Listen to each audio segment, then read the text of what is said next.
batata, bamama, bandeko. Bona mokolo, il y a le 3 mai 2014. Ndenge nalobaki ete nakotosa kaka, nako accomplir, nako soumettre na volonté ya ba papa. Bato mosusu bakoloba ete oyo nani lisusu. Kasi soki ozali na bolingo, okoyoka kaka esengo na pe malamu kokabola oyo ndeko na yo atako aza mosika esika aza kozwa liloba. Bandeko na ngai, nako rapele bino lisusu soki oyo naza kosala tata Nzambe alingaki te nasala ndenga moko na tango moko boye nakangi frein nalobi mais qu'est-ce qui se passe, en quoi est-ce que je me suis embarqué kasi ndenge wana te batata bamama bandeko diplôme ya docteur kuna makanisi kuna kasi tata Nzambe alobi okosala na mikolo ya suka tango nako accomplir nyonso nakolobela bino oyo nazali kovivre. Mais esangi batata bamama bandeko kozala na endurance physique te, mais endurance spirituelle toyoka nano nzembo oyo.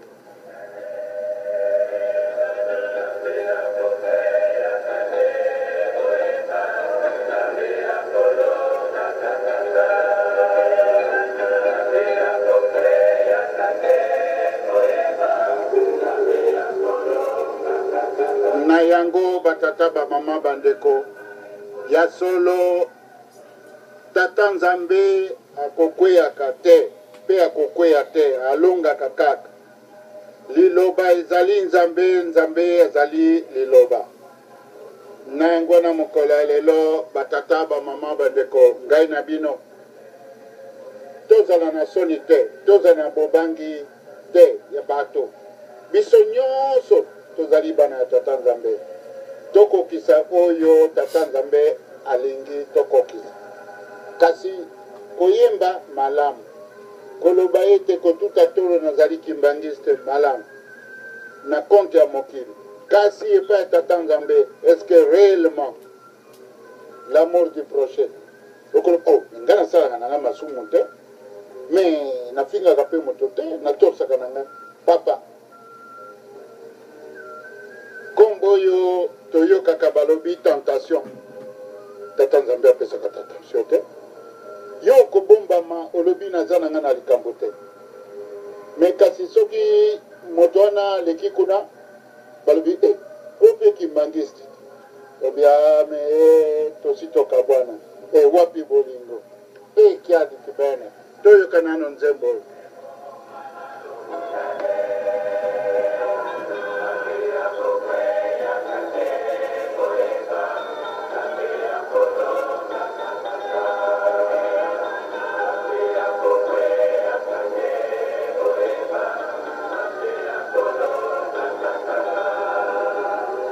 Ngai na bino batata bamama bandeko tozali bana oyo papa Fumwalongo balingaki ete tokoka koyebana. Ye moto ya misato na bapapa voilà. Likambo na likambo tosi tolobango mbala ebele na baoyo tobenga bango totosa bango bapapa pasteur balobelaka biso. Na yango wana batata bamama bandeko nini ekozanga okati na biso. Lokola nalobelaki bino na date ya le 2 mai ezali kaka un petit rien toza kozunguluka. Un petit rien ngoni toza kozanga ko reconnaître valeur ya papa Simon Kimbangu. Mais non, c'est pas possible. Là où vous êtes, vous n'appartenez, vous n'avez aucune paroisse kimbanguiste. Oui, papa, vous avez bien raison. Mais ce que je vous dis est ceci. Mais pourquoi cette division? pourquoi vous n'allez pas voir l'autre? Et pourquoi l'autre ne vient pas vous voir? Ne savez-vous pas que cette situation qui existe au sein de notre Église vous rend responsable, vous autres qui êtes les conseillers ou encore qui sont des responsables auprès de Papa Son Éminence jusqu'à la toute descendance de Papa Simon Kimbangu. Regardez la vérité en face. Tala. Yasolo. Ozomona moto okati ya mokili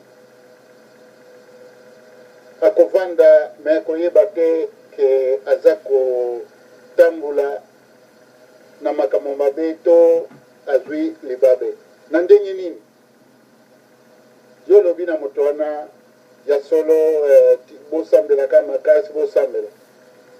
Moto yango azwi avion ake na Kisasa bakomi abibo na okena kotala esika Son Éminence aza kovanda epuis nake na centre epuis nake na Nkamba.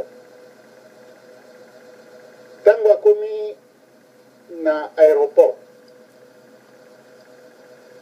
ye na bandeko mosusu service d'accueil kimbangiste oyo ekomi liboso eyambi ye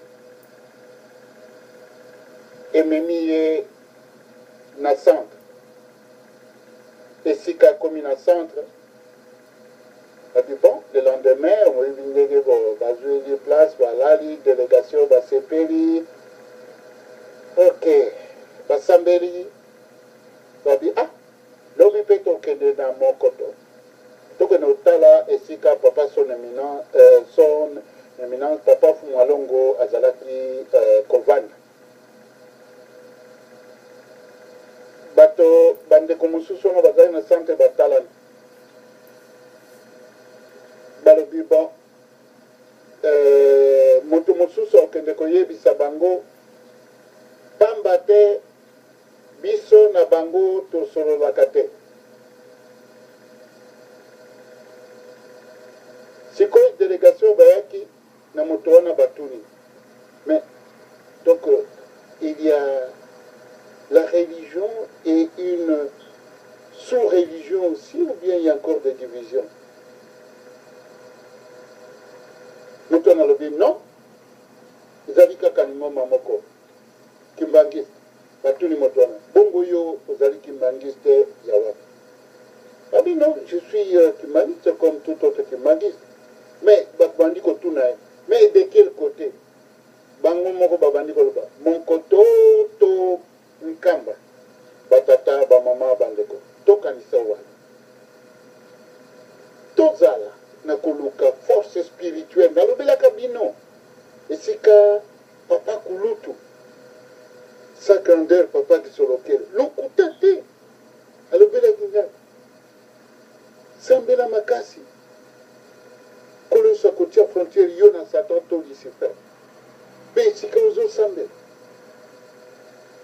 kobosa na ngai te, surtout kobosa na ngai te, ngapi na okanisa yo akokanisa ngai ye camarade na ngai cousin na ngai naza mwana kasi na ye te aza Nzambe. Mais bosenga epai ya Tata Nzambe pamba te bozo kotia biso na kaka toyebi te loko tozala na bamwa programme ya kotia konte ya radio toyebi te soki toti nzembo ya Nkamba okomona kote mosusu bakosilika soki tobi toti ngambo ya zeteki kote ya mokoto tobi kuna na Nkamba